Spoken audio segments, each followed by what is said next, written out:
Good morning, beautiful people. How are we all today? I hope you're all well and I hope you're having a wonderful day. Thank you for coming back. Today we're talking about unity consciousness and ridding ourselves of separation that limits us and keeps us down. Okay? And I understand that we've been programmed and conditioned to think and be like this. Yeah, we've had many wars and, color, race, religion, all those things that we've been conditioned to see separation. And I think we saw it firsthand during COVID. Not that I want to talk about COVID, but I personally had an experience where a few experiences, but I was walking in a shop somewhere and I've always cleared my throat. I always do. It's a communication channel for me and for us all. But I cleared my throat and this fellow was walking toward me and he jumped. He could have been an Olympian. He was that good. It's amazing, isn't it, when you get what your body can do. Well, he jumped and he glared, like angry, and I said, hey, it's okay. I'm just clearing my throat. He thought I had COVID symptoms. He probably thought everybody had COVID. And he just kept glaring and he's walking away looking at me like this, like I was a leper and all I did was clear my throat. I never actually experienced that thing. Any of the symptoms really. So that was interesting. So that shows you. So we can say all this till we're blue in the face. We can say we want unity consciousness. We can say all the politically correct things, and people do, and then jump in their car and go and start screaming at people. Okay. So how do we do that? And I know there's what brought me to this too was there's teachers out there that talk about and this I understand this is to get rid of inflated egos and self-importance, and so that people will start seeing themselves as one with everything. But they'll say, oh, you're small, you're a speck of sand, the planet's this big in the universe, and so how big are you? And it's all to sort of smash that ego. So people turn to unity consciousness. But what that actually does, in my opinion, my humble opinion, is it makes things worse, because when people feel small, they cover it with the inflated ego. So if you tell people that already feel small, they're smaller than that, it's not going to help. So what we need everyone to do is realize their true power, and that it will increase when you connect with others. So the best thing to do is, I think, look at the bee. And I've got my little bee earrings on. I absolutely love the bee, apart from the fact that I love their beautiful honey. I'm not ashamed to say it. I love it. I eat it every day. It's a superfood. It's amazing. And if you can get local honey, yes, do that, because it's vibrationally better matched to you. But be the bee, because the bee, aerodynamically, it shouldn't be able to fly, but it never sits there and thinks that. Doesn't, oh, no, I can't today. There's no way. My body's far too big for those little wings. It just gets on with the job. And it's very powerful, this little bee. It can protect itself. It's just amazing. But it knows its true power is in the hive. And they know as one, they can create miracles. And they do. They create so much honey, that more than they'd ever need, that they can then share that with all of us. Aren't we lucky? But they know even more than this. They know the importance of the queen bee, which is our earth, Mother Earth. They're Earth too. But the queen bee is very much like Mother Earth. And she will respond to them. So the more in harmony and the more they work together and the more she responds. Well, the earth's the same. The more unrest and division between us, the more the earth shows us. She's only mirroring us when she's not happy. Okay. So, yes, the bee. I always think that they're an amazing little animal, insect, and they just show us, they're trying to teach us And, when we're little and we're in preschool, if you can just think back to then, and you were friends with everybody. It didn't matter what color, what nationality, what religion, you didn't care. You just wanted to play. And you were friends with everybody, you know. But then, adults come in, oh, they're this religion. You better know. Oh, they're from over, where are they from? Yeah, why don't you invite this one over? And we're taught this from very, very young by well-meaning adults. I'm not saying they didn't think that. They were taught this. Okay. So it's getting back to that. You think, oh, well, how am I going to do that? Got my beliefs now. Or for myself, I firstly always self-love, working on self-love, mirror work, self-talk, positive self-talk. Positive. There's different types of self-talk, isn't it? And then you'll see others the way you see yourself and vice versa. So always, and we've talked in other videos about self-love and that, so have a look at those. For me, I'm Cancerian. I've got 3 daughters, so I'm very maternal anyway and protective, but not just with my own children. Now, when I say this, I don't mean I go around looking down and, oh, you're not doing good. No, because everyone's got their own journey and they've got their way, and that's none of my business. But what I would love, I am overprotective. It's just me of my children. But I've always wanted that love, that protection, everything for all children. Not, oh, they're not mine, I don't care. Oh, they're different because they're different. No.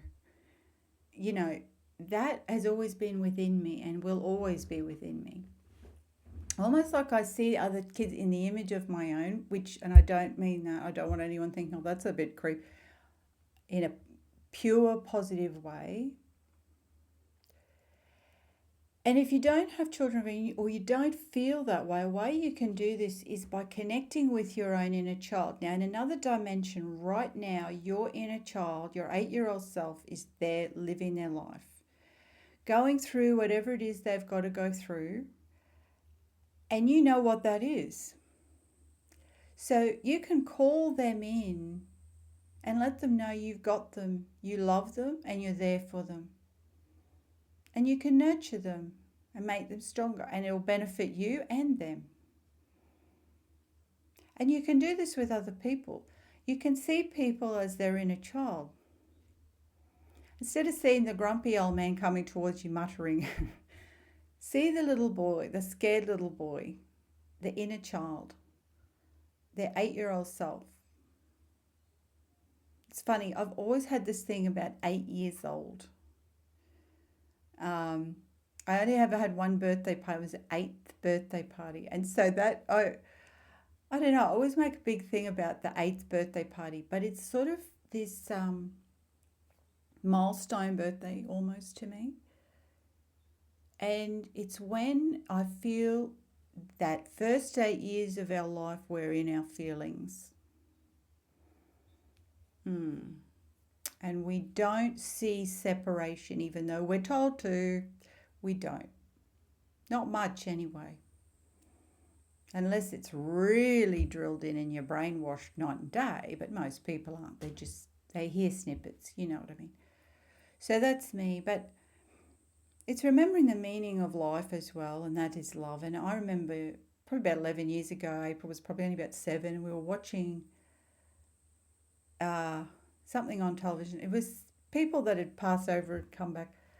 And I was going through a lot at that period. I was a bit stressed and trying to do everything.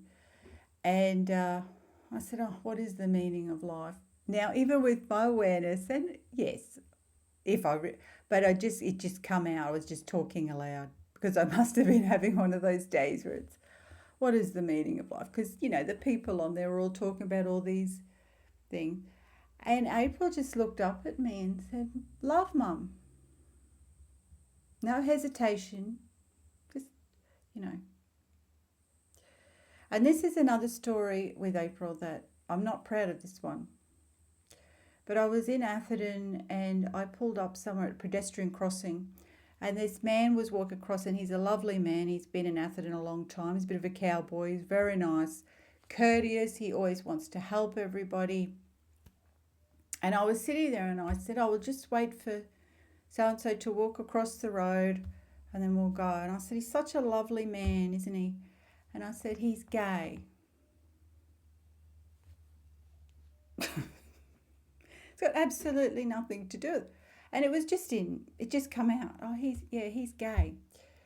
And April just burst into tears. This is a few years ago now. She might have been early teens. She burst into tears and I said, what have I said? What's wrong? I didn't know what I'd done. Because I don't say, oh, he's a lovely man, he's heterosexual, he's straight. No. And she said, Mum, why did you say that? That is not nice. And I said, what did I do? Why did you point out that he's gay? What does it matter? And I said, it doesn't. I don't know why. And I was really upset then with myself because I realised that my daughter had witnessed that, and it wasn't it was no way malicious in that, it's just he's gay. It was just conversation. It was just something. But why did I point that out? It's like saying, oh, they're from India. It's just a stupid thing to say. You can see they're from India. But we do because it's conversation. But she didn't take to it well and she wasn't going to tolerate that. And I really admire that about our children. They are ahead of the game. Let them lead. In this department, let them lead us back to love. That we were, and I don't mean this in a pointing fingers, but we were led away from. It's time to return home. Sorry about that, I got a bit emotional on that. So, yes, because it is. It's a wake-up call. When we really, really get back to that, it's a wake-up call. So the other thing, I wanted to share, another thing to do is to observe, and you would have done this anyway, but to consciously observe. One of the girls said to me, Mum, you know how when I see separation disappears and people, and I said, where do you see this? And she said, at restaurants and coffee shops, when people eat. And I said, yes. But I said, tell me how you, and she said, well, they're sitting there and it's all ego and everyone's pumped up and they're talking and they're looking around and they're watching you eat and, and she said, and then out will come their food. And she said, you watch them, all of a sudden, you see the inner child, you see they're into it. All they've got on their mind is that food. And they go to another space and then they'll sit there and they're happy to be with everyone in that room because they're focused on their food. Because food brings people together. I know we're meant to be eating less food and I find that a little sad. I know we're going more to liquids and things, but food has always been that thing that brings people together. It's just changing it to more healthy diets, that's all. You still can have that because it's such a great social thing. But I just thought I'd mention that one too because Emily brought that up. So start observing. Start observing when you see people truly connecting with others. Unity.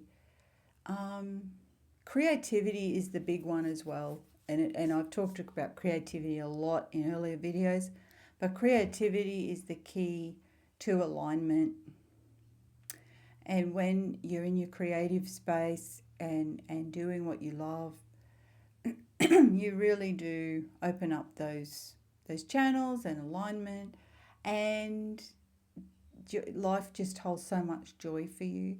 So watching people being creative is another way, and then tapping into your own and connecting with others that way. and then there'll be more of that in your life. So I hope this helps today. If you have any questions, please put it in the comment. If you've got any experiences yourself, please add them, and we can work together on this and continue raising the frequency on the planet. Keep doing your meditations. There is one video on the collective healing meditation for the planet. That's a good one. Okay, have a look at that if you can. And love yous all. Hope you all have a wonderful day. And we will catch up again very soon. Okay, if you can, like, share, subscribe. I'd appreciate it. Love yous all and have a great day. Bye.